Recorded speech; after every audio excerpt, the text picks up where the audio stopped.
Good morning students. लघु कथा लेखन के अंतर्गत इस वीडियो में आप देखेंगे एक लघु कथा।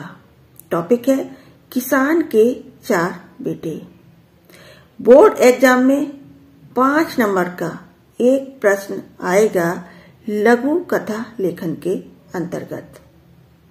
प्रश्न कुछ इस तरह से बनेगा। किसान मरने लगा तो वह बेटों के लड़ाई झगड़े से बहुत परेशान था। उसने चारों बेटों को बुलाया, उन्हें लकड़ी की छड़ दी और तोड़ने के लिए कहा। इस विषय पर एक लघु कथा लिखिए।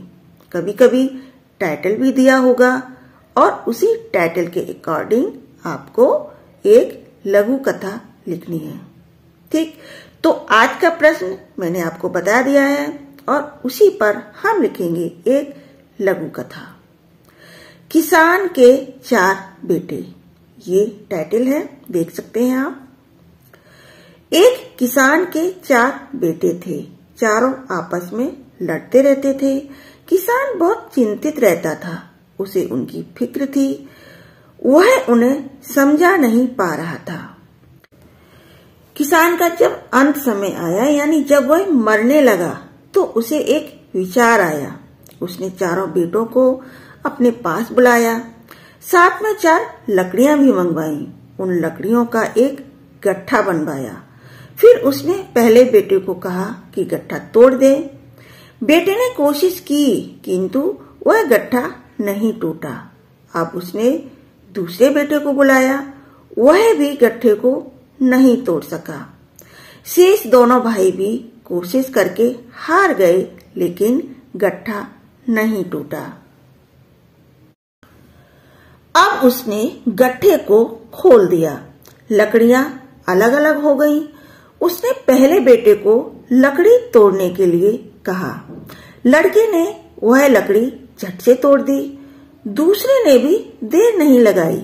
देखते देखते सारी लकड़ियां टूट गईं। तब पिता ने कहा, बेटे, चारों एक होकर रहोगे तो दुनिया की कोई ताकत तुम्हें हरा नहीं सकती। पिता को विश्वास दिलाते हुए बेटों ने कहा, पिताजी, हमें क्षमा कर दो। अब हम कभी नहीं झगड़ेंगे।